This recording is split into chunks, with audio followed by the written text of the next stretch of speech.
Mishem Hashem Naase Venasliach Sipurei Maasiot Mishanim Kadmoniot. Les contes de Rabbi Nachman. Premier conte. Maaseh Amiavidat Bat Melech. Le récit de la disparition de la princesse. Communément traduit par la princesse disparue. On est arrivé au point où le Sheni Lamelech, le second du roi, se réveille pour la deuxième fois de son d'avoir été mis à l'épreuve au sein du palais du Lotov, du palais du Yetzer Hara.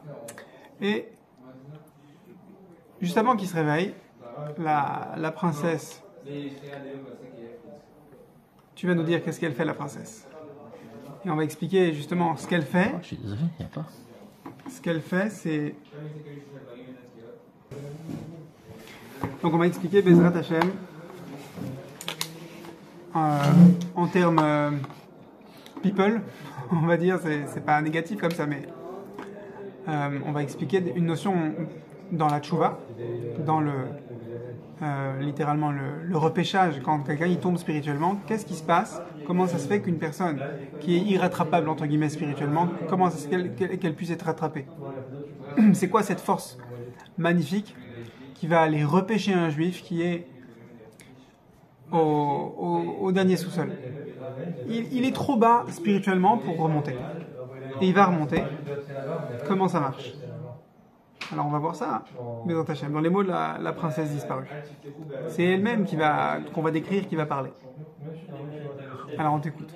Elle pleura beaucoup à ce sujet, car lui et moi, nous faisons pitié, beaucoup pitié. Cela faisait tellement longtemps que je suis ici et je ne peux pas sortir. Elle pleura beaucoup à ce sujet, car lui et moi, nous faisons beaucoup pitié. Cela faisait tellement longtemps que je suis ici et je ne peux pas sortir. Puis elle prit le foulard qu'elle avait sur sa tête, et elle écrivit sur lui avec ses larmes. Elle le posa près de lui. Elle se leva et s'assit dans son carrosse, et elle partit de là. Ensuite, il se réveilla et demanda au serviteur: « Où suis-je dans le monde ?» Il lui raconta toute l'histoire. De nombreuses troupes de soldats étaient passées par là, un carrosse était venu ici. On va parler de ce qui s'appelle Hamid Pachat, le foulard. Comme un foulard en soie joli qu'une dame avec laquelle une dame va se couvrir la tête. C'est ça le foulard qu'elle a enlevé de sa tête et avec laquelle qu'elle a utilisé comme support pour écrire un message. Qu'est-ce qu'elle a écrit comme message? On verra Bezrat Hashem la prochaine fois.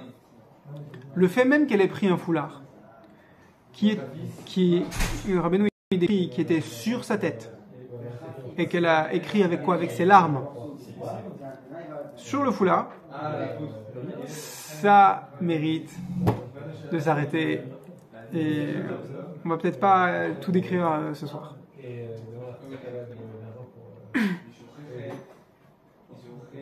C'est quoi où est-ce que ça se trouve sur le corps humain, le foulard?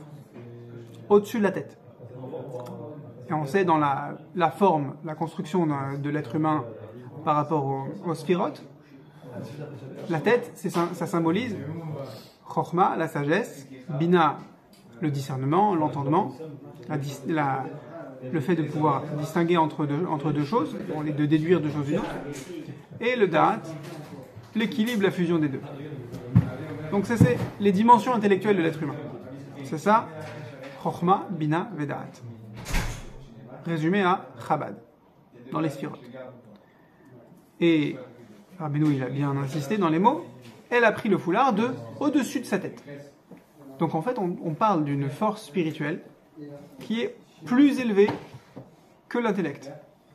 Donc tout ce que tu peux comprendre, c'est encore inférieur à cette force spirituelle qui est, on a dit, capable de rattraper un juif qui est irrattrapable spirituellement. Quand tu vois quelqu'un pour qui tu as vraiment œuvré pour le stimuler, ou toi-même, quand tu vois une situation spirituelle ou une personne, tu te dis, c'est pas humainement possible de sortir de cette situation. C'est trop pénible, c'est trop douloureux, trop difficile. Il n'y a pas. Par exemple, comme je t'avais dit, j'ai un ami qui est un thérapeute qui a travaillé avec des addicts. Des gens qui sont addicts aux jeux d'argent, addicts à l'alcool, addicts à d'autres substances qui sont irrattrapables. Et il me dit, voilà, c'est même au prix de beaucoup d'argent investi, des mois de rééducation, de réhabilitation, c'est pas du tout évident que ça marche. Et il y a des cas où a priori on va investir, mais c'est juste parce qu'on veut pas les laisser tomber. Mais a priori ça marchera pas. D'après l'entendement humain, d'après l'intellect, d'après un professionnel, on va dire. Ce genre de situation, ça fait appel, ça nécessite la lumière qui est symbolisée par le foulard. Alors on va la nommer Keter. Pourquoi Rabbeinu il n'a pas voulu dire que la Bat Melech, la princesse, elle avait un diadème, une couronne, et qu'elle aurait pris cette couronne, elle aurait peut-être gravé elle-même, elle aurait eu déjà le message gravé dedans, elle aurait laissé là pour le Sheni Lamelech? Je ne sais pas. Rabbeinu il a utilisé un foulard comme image pour symboliser la sphira de Keter. Le Keter c'est une couronne, et donc par définition la couronne ça se met au-dessus de la tête. Et ça symbolise, dans la Kabbalah, une force qui est au-delà de l'intellect. Au-delà, ça veut dire que tu ne peux pas la comprendre. Et au-delà, ça veut dire qu'elle est plus forte que ce que l'intellect peut réaliser. Donc, c'est quoi la... D'abord, on va mettre la première limite. C'est quoi la capacité de l'intellect? C'est de convaincre, c'est de séduire, et d'éduquer une personne. Le da'at, c'est ce qui est propre à un adulte, avec lequel il va être capable d'injecter des valeurs dans un enfant, ou un maître avec son élève. Eh bien, toutes ces capacités-là, elles sont censées pouvoir éveiller, orienter, construire le cœur de quelqu'un qui est encore brouillon, encore pas fini, pas construit.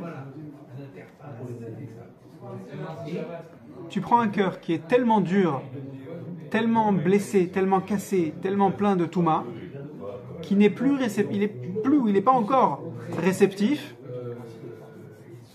à une capacité de persuasion par la chokhma, une capacité de séduction par la bina, ou une capacité de construction, d'éducation par le da'at. Ce cœur-là, il est trop bouché. Imagine une situation comme ça, une personne qui est impossible pour elle d'être réceptive. Là, c'est un client pour le Keter, pour cette sphira de Keter, pour cette force spirituelle qui ne se trouve que au-delà de l'intellect. Alors tu vas me dire, mais moi je ne sais pas manier déjà Alvaï, que je sois persuasif, que je puisse séduire quelqu'un pour son bien, pour l'élever. Alvaï, que je puisse éduquer quelqu'un avec le da'at, Alvaï, si seulement. D'où est-ce que je vais invoquer une force spirituelle qui est au-dessus de mon intellect? Ah, tu poses la bonne question. Qui peut invoquer ça? Alors, on va la qualifier d'une autre manière aussi, la sphira de Keter. C'est une lumière d'amour qui est intouchable. C'est-à-dire que toute approche intellectuelle, on ne les renomme pas les trois, que tu peux mettre en place dans une relation avec quelqu'un, pour son bien, aussi de l'autre côté, bien sûr, elle est faillible. Elle a un point vulnérable où tu peux la tacler. Puisque c'est intelligible, tu peux la tacler avec un argument intellectuel et l'affaiblir, la disqualifier, on va dire. Tu peux disqualifier un argument de persuasion d'un commercial avec un autre argument. La lumière de Keter, tu ne peux pas la disqualifier, tu ne peux pas la tacler avec un argument. C'est un amour intouchable.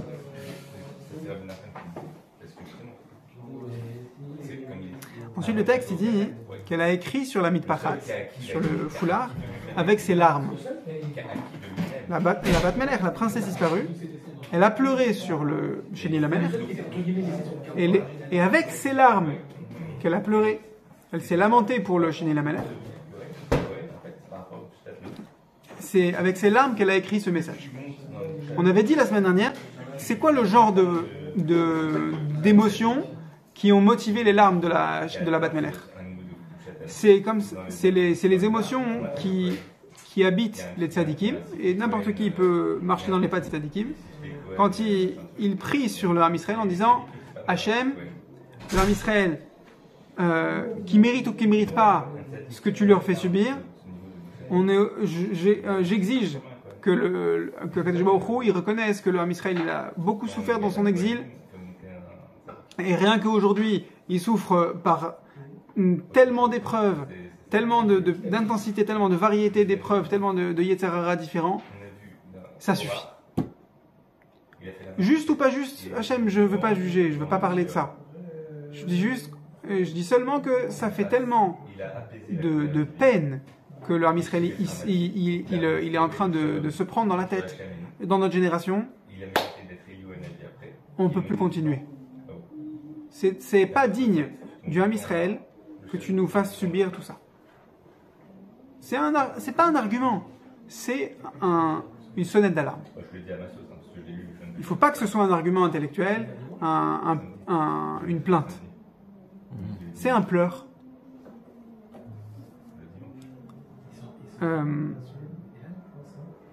Et avec ce genre de larmes-là, Rabbeinu il dit, tu peux écrire des torotes spéciales. Des torotes, des enseignements qui proviennent de la sphira de Keter. C'est-à-dire qu'ils sont au-delà de toute rhétorique. Même une rhétorique juste. C'est-à-dire, si tu entends un enseignement de Torah et que ça te porte, tu te sens inspiré, après tu le répètes à quelqu'un qui est, je sais pas, un journaliste, philosophe connu pour démonter les argumentaires de Torah les plus beaux. Si cet enseignement il est vulnérable à ce d'énergumène, alors c'est que ça vient que de Chochma Bina Udat. Ça peut pas venir du niveau Keter qui est au-dessus. Parce que c'est intouchable, c'est inaltérable par des arguments. Pour pouvoir pondre des enseignements comme ça qui proviennent de Keter, qui sont inaltérables, qui vont venir toucher émouvoir un cœur, même le plus bouché qui soit, sans que quelqu'un puisse venir disqualifier cet enseignement de Torah, alors il faut être capable, il faut avoir pleuré sur la Shrina. Il faut avoir pleuré auparavant sur la situation du Ham Israël pour pouvoir donner ce genre d'enseignement.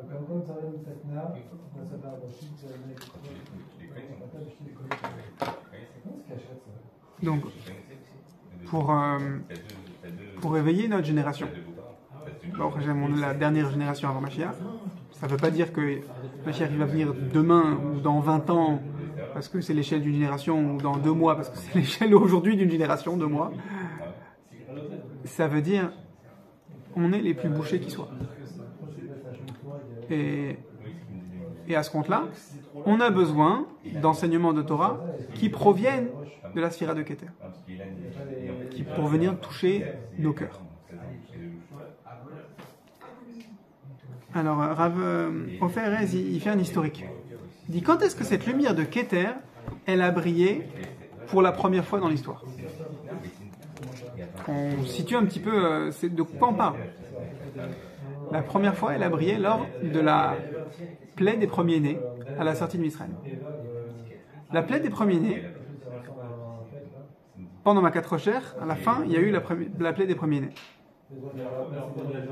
À Chatzot, au milieu de la nuit, les premiers-nés d'Égypte et de tous les autres nationalités qui habitaient en Égypte, Hachem les a frappés sauf Pharaon.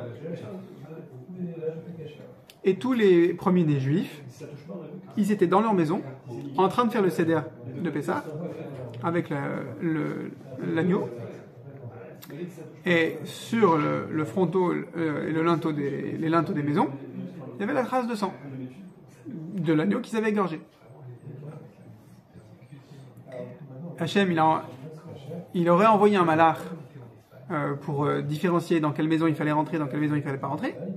Le malach, il n'aurait pas su différencier entre la maison d'un juif et la maison d'un non-juif. Ou alors, le malach, s'il était descendu à ce moment-là, il y avait une telle impureté qui régnait qu'il aurait été perverti. Donc, Akadosh Baruch Hu, il est descendu, Birhodo Be'atzmo, Ani velo shaliach, ani velo malach, ani velo saraf, comme on dit dans la Haggadah.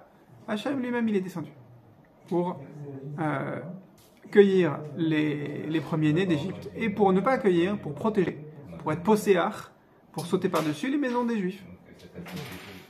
Pourquoi? C'est Hachem lui-même.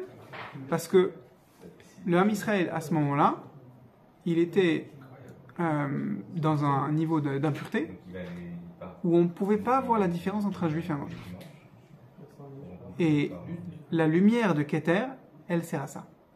Elle sert à révéler quel est ce truc qui diffère entre un juif et un non-juif. Tu vas me dire, on est raciste là? Non, justement, au contraire, on n'est pas raciste. C'est tellement fin, profond, difficile à discerner, cette nuance entre un juif et un non-juif, qu'a priori, personne ne peut voir la différence. Alors, donc il n'y a pas de différence? Si, il y a une différence. Mais elle est très, très, très, très profondément enfouie. Donc, ça veut dire qu'on est vraiment différent au fond? On est différent en essence? Ou on est pareil? Alors, cette différence, elle est effectivement dans l'essence du juif. Si tu prends l'histoire de... J'aime beaucoup lire des biographies, parce que ça te... Faut pas passer ton temps à faire ça, mais ça te renseigne sur... tu peux deviner les raisons des choix de vie des gens. Quand tu lis une biographie qui est bien écrite, qui va au fond de la personne.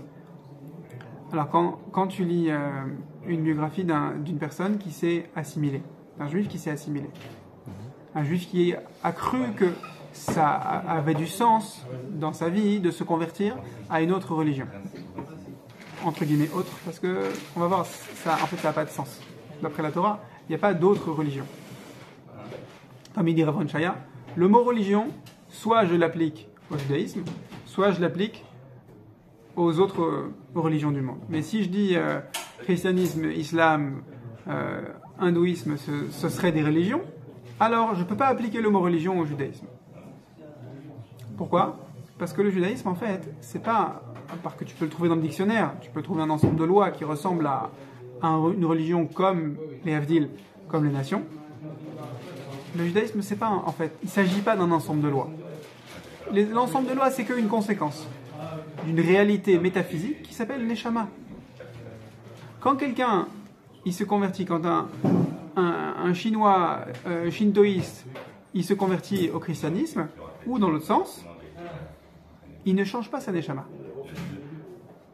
Il fait un parcours de vie qui lui appartient. Mais sa Neshama, c'est la même. Il n'a pas changé d'identité, d'après la Torah. Quand un juif qui est né avec une Neshama juive, il veut faire un parcours de vie où il se convertit à une religion des nations, son identité, elle est la même. Sa Neshama, donc son identité, n'a pas changé. Et à l'inverse, si un non-juif se convertit au judaïsme, sa Neshama change. Et donc son identité change. Et c'est irréversible. Ce truc irréversible, cette réalité que tu ne peux pas prendre dans ta main et la mesurer, c'est Akadosh Baruch Hu qui voit la différence. Elle est inaltérable. Oh, inaltérable, attends, ça me rappelle, il y a un truc qui s'appelle inaltérable. Ah oui, c'est Keter. De la même manière que la neshama du juif, elle est inaltérable, de la même manière, la lumière de Keter qui est inaltérable, dans sa force à convaincre quelqu'un, elle va révéler qui est juif et qui ne l'est pas. Et cette lumière, au moment de la sortie de Misraïm, il fallait dire, lui, il sort, il va suivre Moshe Rabbeinu, et lui, il sort pas. Il n'est pas juif, il doit être frappé par la plaie des premiers-nés, il reste. Ce révélateur-là, c'est la lumière de Keter. C'est-à-dire une lumière qui est Me'al HaSechel. Donc, pour résumer, je ne peux pas t'expliquer de manière intellectuelle qu'est-ce qui est la différence entre un juif et un non-juif. Ça n'a pas de sens, ça ne peut pas être expliqué. Alors, pourquoi est-ce que tu essayes d'en parler? On peut seulement les différencier grâce à une lumière spirituelle qui s'appelle Keter, qui est plus élevée que toute argumentation. Ok? Ensuite, cette lumière de Keter, elle a brillé de manière, on va dire, plus officielle avec Rabbi Shimon Bar Yochai. Rabbi Shimon Bar Yochai, quand il est resté dans la grotte pendant 13 ans, qu'est-ce qu'il a fait? C'est pas juste qu'il a étudié avec Eliyahu Navi. Il a pris en pitié le Ham Israël. C'est ça le boulot d'un tzaddik. Et accessoirement, Akadosh Baruch Hu lui a révélé des secrets. Où est-ce qu'on voit dans le Zohar que Rabbi Shimon Bar Yochai il a pris à cœur la détresse spirituelle du Ham Israël? Tu as une idée? Il y a une phrase qui est célèbre, qui doit être célèbre dans le le Zohar. Le Tanya, c'est un des ouvrages Baruch Hashem qui nous met à notre niveau le Zohar HaKadosh, et sur lesquels Rabbeinu il a insisté pour chaque juif il soit baki dans le Tanya, comme le Messiah Latifarim et d'autres livres fondamentaux. Donc il y a une phrase du Zohar HaKadosh de Rabbi Shimon Bar Yochai qui dit texto Ve'anan bechavivuta talia milta. Et nous, le groupe à qui j'enseigne mon Zohar HaKadosh, bechavivuta talia milta. Nous, on fait dépendre tout notre propos, toute notre affaire, tout le slogan, la chose la plus importante de notre groupe, c'est pas le Limud Torah. On va étudier la Torah. On est des juifs on fait les 613 mitzvot, mais notre cheval de bataille, ce n'est pas étudier le plus possible ou le mieux possible. C'est bechavivuta. C'est m'enquérir de comment il va mon prochain. C'est comme il dit Rabbi Akiva, aimer ton prochain, c'est un grand principe. Et on fait dépendre toute notre avoda de ça, du fait de s'enquérir de notre prochain. Chavivuta. Et comme on a mis l'accent, la priorité sur ça, alors au passage, comme un bénéfice secondaire, Akadosh Baruch Hu va nous révéler les plus grands secrets de la Torah. Le Zohar HaKadosh. Donc tu vois cette relation. Tu mets en priorité le souci du prochain, le fait de tirer la sonnette d'alarme. Hachem, ça suffit, la galoute elle est trop pénible, c'est urgent, c'est un danger, il faut absolument s'occuper de tes enfants. Alors que je vous dis, ah oui, il y a urgence, puisque c'est toi qui cries qu'il y a urgence, alors voilà le remède. Je te donne une encre, entre guillemets. Avec cette encre, tu vas pouvoir écrire des enseignements de Torah qui vont répondre aux problèmes que tu dénonces. Ah, c'est quoi cette encre? C'est une encre qui s'appelle Keter, qui te permet d'écrire. C'est pas une encre invisible ou une encre bleue ou rose. C'est une capacité à dégainer des enseignements de Torah qui sont inattaquables, qui vont perforer toutes les couches de kfira, d'hérésie, de philosophie, de mauvaise foi, de culpabilité, d'autoculpabilité, de manque de confiance, de tout ce que tu veux, et qui vont aller jusqu'au fond pour faire pousser, pour faire germer, pour faire briller ce truc schmilblick qui s'appelle Neshama, qui fait que une personne est juive et qu'elle est inaltérable. Si, pour le nommer, si le cardinal Lustiger, il a tracé sa route, c'est pas juste pour se cacher, c'est que pendant une longue partie de sa vie, il a vraiment cru que le Hémet, si c'était dans le christianisme. Après, à la fin de sa vie, il a demandé à ce qu'on fasse le Kaddish pour lui. Ça prouve. C'est un exemple. Tu peux interpréter, de dire, malgré le parcours très très très très avancé qu'il a fait, à croire que le christianisme est vrai, à la fin, il y a un germe, un éclat qui a dit non, j'exige que le judaïsme éclaire ma vie, au moins ma mort, au moins les derniers instants de ma vie, les derniers instants de mon corps sur terre. Donc, c'est pas chute que ça.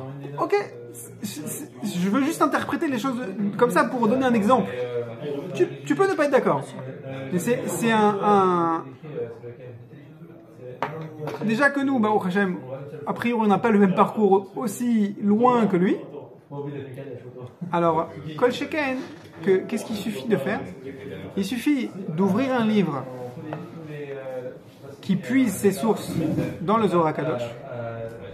Tu vas me dire, il y a aussi des livres de philosophie qui sont très dangereux, qui puisent dans le Zohar HaKadosh. Oui, effectivement, il ne faut pas prendre n'importe quelle marque de machine à laver, comme j'ai un très bon enseignant qui disait, quand tu veux t'approvisionner en Torah, alors a fortiori que toutes les pincettes que tu prends quand tu vas acheter une machine à laver, tu vas chez Darty, tu te dis que le vendeur il a peut-être d'autres intérêts que te vendre la machine à laver la plus adaptée pour toi, alors tu vas te méfier, tu vas prendre des avis complémentaires.